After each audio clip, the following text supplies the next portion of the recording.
సర్వాధికారియు నిరంతర స్తోత్రార్హుడు యేసుక్రీస్తు ప్రభువారి ప్రశస్త నామంలో ఉదయకాలపు వర్తమానాల కొరకు ఎదురు చూస్తున్న మీ అందరికీ ఇమాన్యుయల్ మినిస్ట్రీస్ తరపున మా శుభాభివందనాలు తెలియచేస్తూ ఉన్నాను.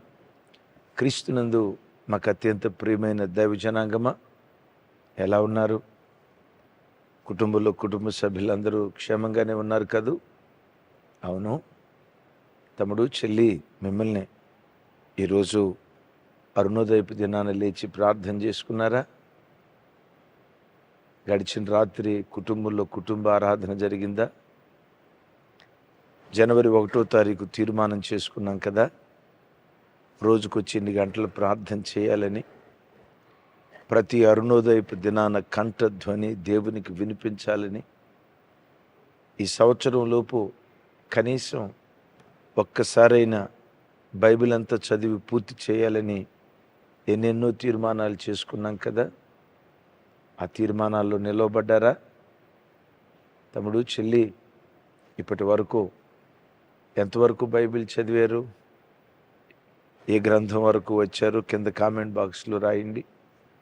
ఇంకా ఈ దినం అరుణోదయపు దినాన్ని ప్రార్థన చేసుకోకపోతే ఈ వర్తమానం విన్న తర్వాత అయినా కనీసం ఒక అర్ధగంట అయినా ప్రభు సన్నిధిలో గడపండి.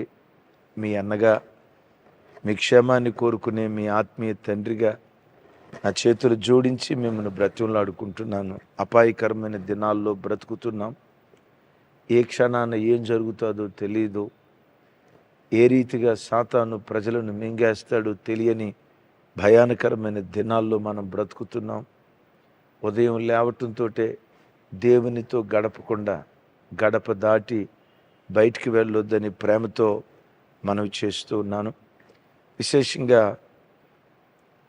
రాగల ఈ మాసంలో అనేక స్థలాల్లో మీటింగ్స్లో వాక్యం చెప్పడానికి నేను వస్తూ ఉన్నాను.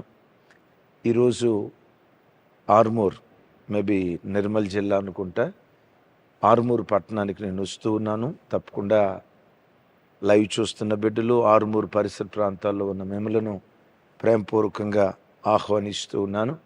అలాగే 7, 8 తారీఖుల్లో బళ్ళారి వస్తూ ఉన్నాను. లైవ్ చూస్తున్న బిడ్డలు, బళ్ళారి, కర్ణాటక పరిసర ప్రాంతాల్లో ఉన్న బిడ్డలను ప్రేమతో ఆహ్వానిస్తూ ఉన్నాను. అలాగే 10, 11 తారీఖుల్లో కాకినాడ వస్తూ ఉన్నాను. 9వ తారీఖు కృష్ణా జిల్లా దగ్గర ఉంటాను. లైవ్ చూస్తున్న మీరు ఆ ప్రాంతాలకు చెందిన వారైతే ప్రేమతో మిమ్మల్ని ఆహ్వానిస్తూ ఉన్నాను. ప్రాముఖ్యంగా 13, 14 తారీఖుల్లో 13, 14 తారీఖుల్లో ఉప్పల్ మున్సిపల్ స్టేడియంలో 2 దినాలు అద్భుతమైన సువార్త సభలు. పట్టణం నుంచి తరలి రండి. గొప్ప ఉజ్జీవాన్ని కన్నులారా మనం చూడగలుగుతూ ఉన్నాం. అలాగే 23, 24, 25 తారీఖుల్లో మచిలీపట్నంలో మీటింగ్స్ ఉన్నాయి, ప్రార్థించండి. 28, 29 సిరిసిల్లాలో మీటింగ్స్ ఉన్నాయి. సువార్త భారంతో ప్రత్యేకంగా తెలంగాణ గడ్డలో అనేక చోట్ల సువార్త కూటాలు ఏర్పాటు చేసి యేసు ప్రభు వారిని పరిచయం చేసి ఈ గడ్డలో గొప్ప ఉద్యోగాన్ని కన్నులారా చూడాలనే ఆశతో ఎన్ని లక్షల రూపాయలు ఖర్చయినా భారంతో ఈ పని చేస్తూ ఉన్నాం. మీ ప్రార్థనలో మమ్మల్ని ఎత్తిపట్టండి. ఈ ప్రయాసం ఫలభరితంగా మారేటట్లు, ఒకడు గాలికైన యత్నంగా మా ప్రయత్నం ఉండకుండా అడుగుపెట్టిన ప్రతి చోట ఆర్భాటంతో కాక ప్రజలకు ఆత్మీయతను, వాక్యాన్ని పంచే దివ్యమైన కోటాలుగా ఈ కోటాలను దేవుడు ప్రతిష్ఠించి ఆశీర్వదించున్నట్లుగా మీ అందరి ప్రార్థనల్లో మమ్మల్ని ఎత్తిపెట్టి ప్రార్థన చేయమని మీ అన్నగా హృదయపు లోతుల నుంచి బ్రతిమలాడుకుంటూ ఉన్నాను. ప్రార్థిస్తారు కదూ? Thank you. మంచిది. ఈ దినం పరిశుద్ధాత్ముడు మన కొరకు సిద్ధపరిచిన ఓ దివ్యమైన సందేశం. ఆల్రెడీ టైటిల్ చూసుంటారు కదా, పాత స్నేహాలతో, ప్రాచీన స్వభావాలతో బహు జాగ్రత్త సుమి.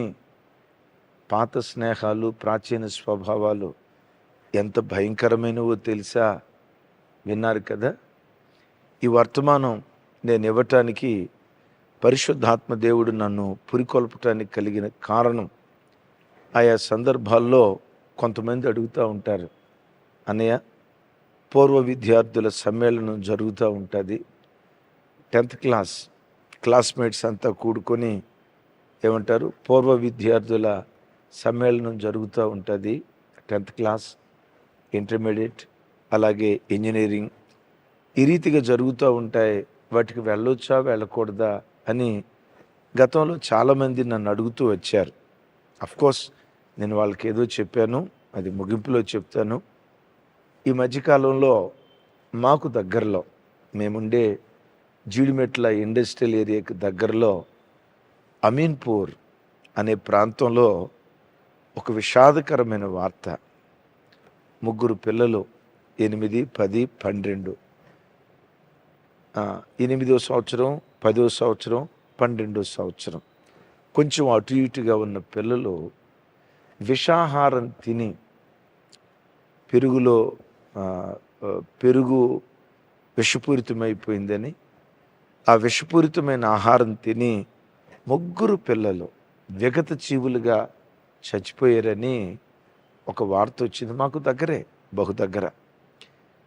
అయ్యో, వాళ్ళు ఎలా చనిపోయారు? పెరుగన్నం తిని. చిన్న బిడ్డలండి. ఆ బెడ్షీట్ల మీద ఆ బిడ్డలు పండుకున్న విధానం చూస్తే హృదయం పిండబడినట్లు అయిపోయింది.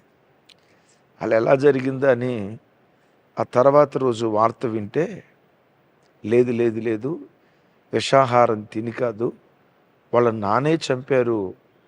ఆయన ఈ ట్రాక్టర్ డ్రైవర్ అని, వాటర్ ట్యాంకర్ డ్రైవర్ అని కష్టపడి పైకొచ్చాడు.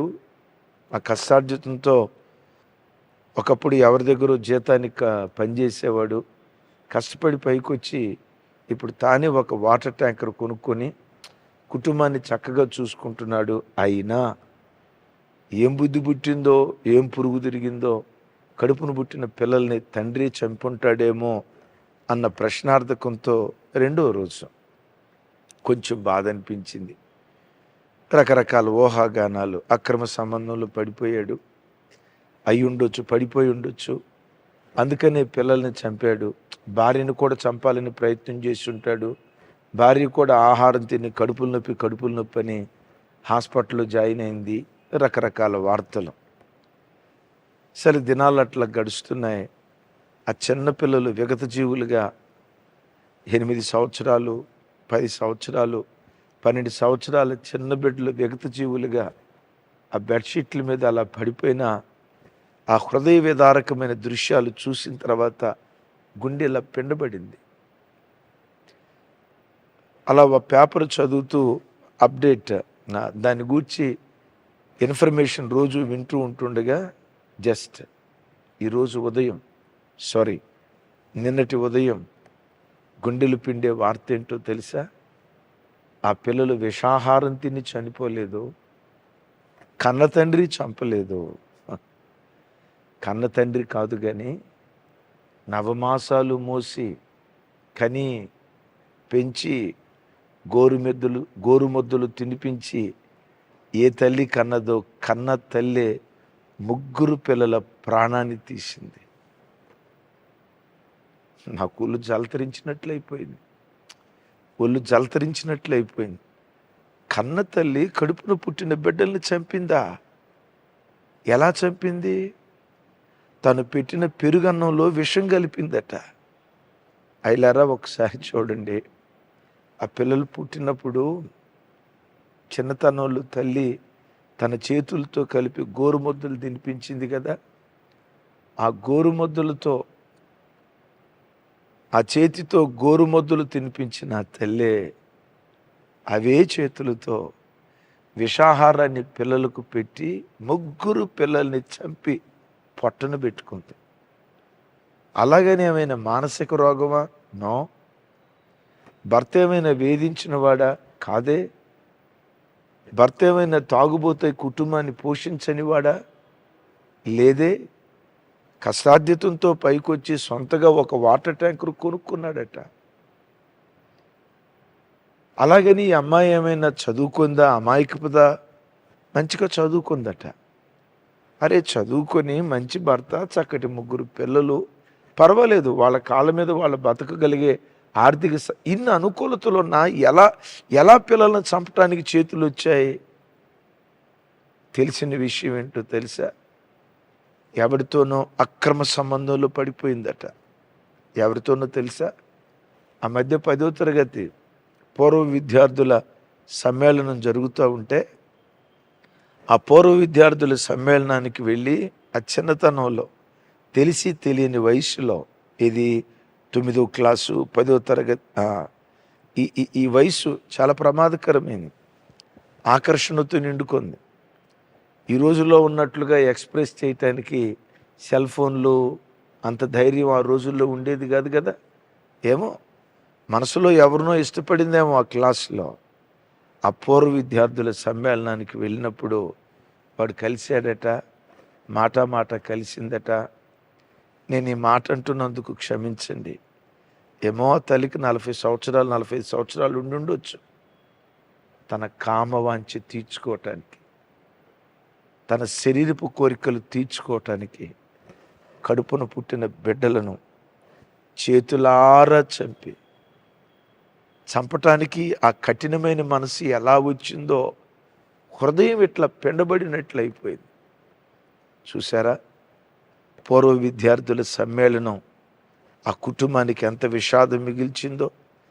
వెళ్ళకూడదని కాదు నా అభిప్రాయం, అలాగని వెళ్ళమని సపోర్ట్ చేయటం కాదు నా అభిప్రాయం. ఈ 9, 10వ తరగతి వయసు ఉంటుంది చూసారా? ఆకర్షణ, అట్రాక్షన్. విన్నారా? లైఫ్లో వన్స్ సెటిల్ అయిన తర్వాత ఆ వ్యక్తులు కలిస్తే ఆ ప్రాచీన పాత స్వభావం మరలా లోపటి నుంచి తన్నుకొని వచ్చేటువంటి ప్రమాదం ఉంది. తమ్ముళ్ళారా, చెల్లెళ్ళారా, అన్నలారా, అక్కలారా, ఆవిడ చెడ్డది అని చెప్పటానికి కాదు నా అభిప్రాయం. పాపం అంత భయంకరమైనది, ప్రాచీన స్వభావం అంత భయంకరమైనది, మన పూర్వపు వ్యక్తిత్వం అంత భయంకరమైనది. మీరు అనొచ్చు, అన్నా అట్టెట్లా చంపటానికి తల్లికి చేతులు వచ్చినాయన్నా? ఎందుకు వచ్చినాయో తెలుసా? పాపం అంత భయంకరమైనది గనుక. హెబ్రీ పత్రికలో పౌలు గారు అంటాడు, కింద తెలిసిన వాళ్ళు రెఫరెన్స్ రాయండి, మీకు కాస్త మెదడుకు మేత ఉండాలని చెప్పి నేను రెఫరెన్స్ చెప్పట్లేదు. హెబ్రీ పత్రికలో అంటాడు, పాపము వలన కలుగు భ్రమచేత మీ హృదయములు కఠినపరచబడునేమో అని జాగ్రత్తగా చూసుకునుడి అంటాడు. పాపం ఏం చేస్తుందో తెలుసా? భ్రమపరుస్తుంది మనిషిని. తానేదో సంతోషం పొందుకున్నట్లుగా. అంత మాత్రమే కాదు, తాను చేసే పాపాన్ని ఎవరు కనిపెట్టరన్నట్లుగా, తాను చేస్తున్న పాపం తనకేమి నాశనాన్ని కలుగుజేయదన్నట్లుగా, తాను పాపం చేసినా బాగానే ఉన్నా కదా, నాకేం కాదన్నట్లుగా పాపం ఒక వ్యక్తిని మోసపరుస్తుంది. నన్ను ఎవరు కనిపెట్టరు, నేను చేసిన పాపం ఎవ్వరికీ తెలియదని. దైవజనం ఆ పాపాన్ని దేవుని వాక్యం చచ్చిన శవంతో పోలుస్తుంది.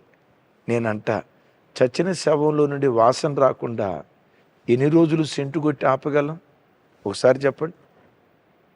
చచ్చిన శవంలో నుండి వాసన రాకుండా సెంటు కొట్టి, స్ప్రే కొట్టి, పూలదండలేసి, పూలు జల్లి దానిలో నుంచి దుర్వాసన రాకుండా ఎన్ని రోజులు మేకప్ చేయగలం? వల్లబడదు. మనుషుని వలన కాదు. ఒకరోజు ఆపగలుగుతావు, 2 రోజులు ఆపగలుగుతావు.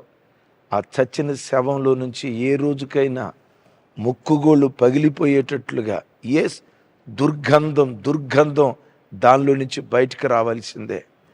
ఈ ఉదయం వాక్యం వింటున్న చెల్లి, తమ్ముడు, అన్నయ్య, నా చేతులు జోడించి మీ అన్నగా దండం పెట్టి చెప్తున్నాను, ఏ ప్రాచీన స్వభావం ఏదైనా ఒకవేళ మిమ్మల్ని వెంటాడుతుందేమో జాగ్రత్త.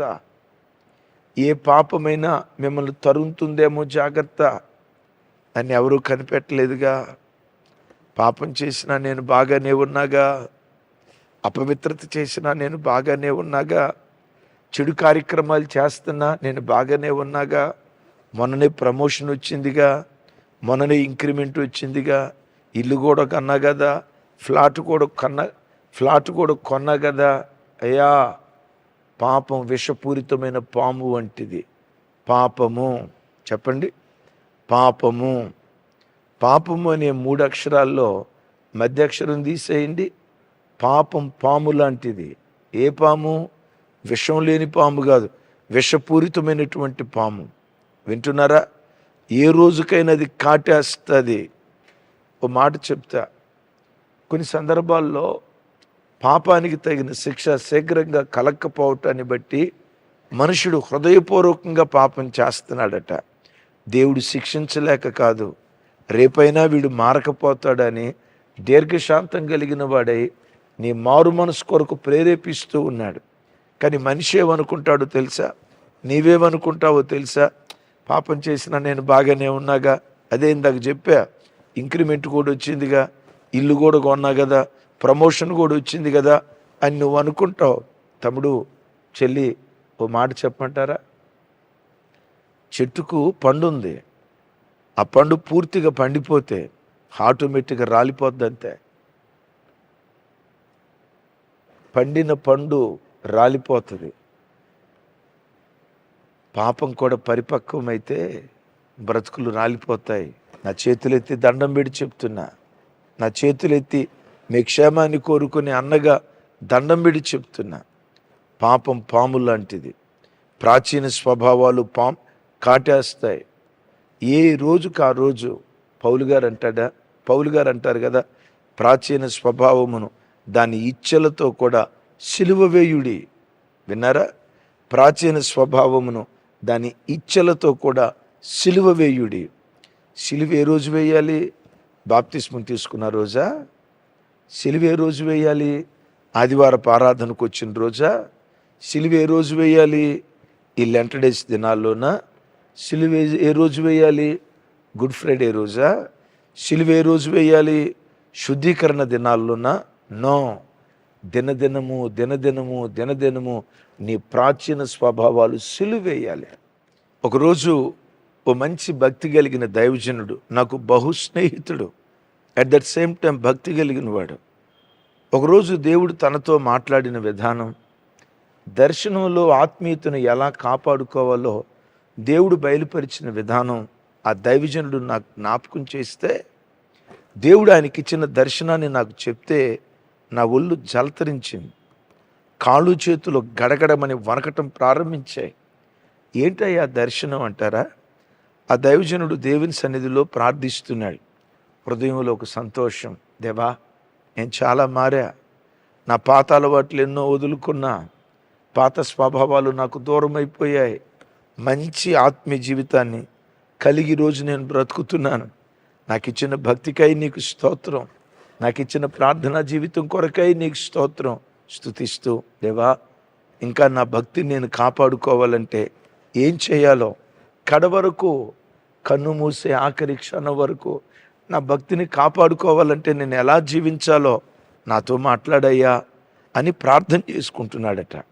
ఆ ప్రార్థనల మధ్యలో దేవుడు ఒక దర్శనం చూపిస్తూ ఉన్నాడు. ఆ దర్శనంలో ఓ లోతైన లోయకు దైవజనుడు తీసుకొని వెళ్ళాడు. ఆ లోతైన లోయలో దైవజనుడు మోకాళ్ళుని ప్రార్థన చేస్తున్నాడు. విచిత్రం ఏంటో తెలుసా? తను మోకాళ్ళు నిన్న చోట విషసర్పాలు, కాలనాగులు కాలి బూడిదై, వింటున్నారా? కాలి బూడిదై, ఆ బూడిదైపోయిన అవశేషాలు ఆ లోయలో కనపడుతున్నాయట.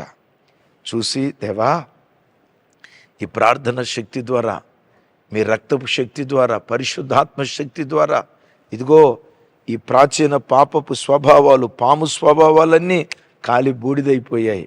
నీకు స్తోత్రమయ్యా, ఇక నా ఆత్మీయ జీవితానికి తిరుగులేదు అన్నట్లుగా సంతోషపడుతూ, కాలి బూడిదైపోయి కనపడుతున్న ఆ పాముల యొక్క అవశేషాలను, బూడిదైపోయింది కదా అన్నట్లుగా చేతితో ఇలా కొట్టాడట. కొట్టక మునిపే ఆ బూడిదలో నుండి సర్పాలు, కాలనాగులు, విషనాగులు బుస్సుమని లేచి దైవజనుడిని కాటేయబోతూ ఉంటే, ఆ ప్రార్థనలో మోకరించిన దైవజనుడు కెవ్వమని కేకేస్తా ఏడుస్తున్నాడట. ఏడుస్తూ, దేవా ఏంటి దర్శనం? ఈ దర్శనం నాకు బోధిస్తూ ఉందేంటి? ఈ దర్శనం ద్వారా నేను నేర్చుకోవలసిన పాఠం ఏంటి? ప్రభా నాకు తెలియచేయి. పాపపు స్వభావాలన్నీ చచ్చిపోయినాయి అని నేను చాలా సంతోషపడ్డా కదా, మరలది కాలనాగై కాటైపోతుంది, ఏంటి ప్రభా ఈ దర్శనం? అప్పుడు ప్రభు అన్నారట, దైవజనుడా, పాపపు ప్రాచీన స్వభావం పాము లాంటిది, అది చచ్చినట్లుగానే కనపడుతుంది. ఏమాత్రం అజాగ్రత్తగా ఉన్నా ప్రాచీన స్వభావాలు మరలా బయటపడతాయి. తస్మా జాగ్రత్త. ప్రాచీన స్వభావాల విషయంలో చనిపోయే ఆఖరి క్షణం వరకు ప్రతిరోజు ఏ రోజుకు ఆ రోజు వాటిని సిలువేస్తూ నువ్వు సాగిపోతేనే ఈ భక్తి జీవితాన్ని కాపాడుకుంటావు. అందుకనే పౌలు మహాశయుడు ఊరకన్నాడా, నిలవబడిన వాడు తాను పడిపోకుండా జాగ్రత్తగా చూచుకోవాలి. ఎప్పటి వరకు? Up to last breath. విన్నారా? నిజమే. ఓ భక్తుడు ఇలా అంటాడు, యేసు ప్రభు వారిని రోమా సైనికులు పట్టుకోవటానికి వచ్చినప్పుడు మల్కు అనే ఆయన యేసయ్యను బంధించడానికి ముందు వస్తాడు కదా. యేసయ్యను పట్టుకోవటానికి మల్కు వచ్చినప్పుడు పేతురయ్య ఏం చేశాడు? కత్తి తీసి 2 చెవులు తెగ్గొట్టేశాడు, చెవి తెగ్గొట్టేశాడు. ఓ భక్తుడు ఇలా అంటాడు, చెవులు ఎందుకు తెగ్గొట్టాడు చెప్పండి మీరు? లైవ్ చూస్తున్న మీ అందరిని అడుగుతున్నాను. పేతురు వారు చెవులే ఎందుకు తెగ్గొట్టాడు? ఎందుకు తెగ్గొట్టాడు చెప్పమంటారా? తెలిసిన వాళ్ళు కింద కామెంట్ బాక్స్లో రాయండి. చెవులే ఎందుకు తెగ్గొట్టాడంటే, పేతురు వారి పూర్వపు వృత్తి చేపలు పట్టే వృత్తి. ఇప్పుడు చేపలను బట్టి శుభ్రం చేసేటప్పుడు మొట్టమొదటి ఏది తెగ్గొడతారు చెప్పండి? చెవులే తెగ్గొడతారు. చేపలు బట్టి వాటిని శుభ్రం చేసేటప్పుడు చెవులు తెగ్గొట్టినట్లుగా పేతురయ్య సేవకు వచ్చిన తర్వాత కూడా పాత అలవాట్లు పోలా. ఏది? చెవులు తెగ్గొట్టే అలవాటు పాత అలవాటు పోలేదు. మీతో నేను చెప్పే మాట ఏంటో తెలుసా? చింత చచ్చిన పులుపు చావదో. జాగ్రత్త. నీ పాత స్వభావాలు కొన్ని ఉన్నాయి. పాత స్వభావాలు కొన్ని ఉన్నాయి. ఒకప్పుడు అక్రమ సంబంధం నీ పాత స్వభావమా? చచ్చే వరకు జాగ్రత్తగా ఉండాలి ఈ విషయంలో. డ్రగ్స్కి అలవాటు పడిన జీవితమా? చచ్చే వరకు జాగ్రత్తగా ఉండాలి సుమి. బెట్టింగ్స్కి అలవాటు పడిన జీవితమా? చచ్చే వరకు జాగ్రత్తగా ఉండాలి. డ్రింకింగ్కి బానిసైన జీవితమా? గత జీవితం చచ్చే వరకు జాగ్రత్తగా ఉండాలి. చెడు స్నేహితుల, పాత స్నేహితులు చచ్చే వరకు వారి విషయంలో జాగ్రత్తగా ఉండాలి. సెల్ ఫోన్లో ఫోర్నోగ్రఫీ చూసే వ్యక్తిత్వమా? చచ్చే వరకు జాగ్రత్తగా ఉండాలి. నిన్ను ఎవరినంతకాలం మంచిదానివి, ఎవరైనా ఒక మాట అంటే బుస్ పుస్ పుస్ పుస్ అని కోపం వచ్చి గయ్యాలిదానిగా మారే జీవితమా? చచ్చే వరకు నీ పాత స్వభావం విషయంలో జాగ్రత్తగా ఉండాలి. ఏ రోజు సిలువేయాలి? క్రైస్తవుడు ఏ దినం సిలువను ధరించాలి? దినదినము నిన్ను నీవు సిలువకు అప్పగించుకొని ప్రాచీన స్వభావమును దాని ఇచ్చలతో కూడా ప్రతిరోజు చంపుతూ ప్రభు కొరకు నువ్వు బ్రతికితే ఒక ధృవతారగా దేవుని కొరకు విరాజిల్లటానికి దేవుడు కృప చూపిస్తాడు. అయ్యా, అమ్మా, పాత స్నేహాల విషయంలో తస్మాత్ జాగ్రత్త. ప్రాచీన స్వభావాల విషయంలో తస్మాత్ జాగ్రత్త. రోజు నిన్ను నీవు సిలువకు అప్పగించుకో.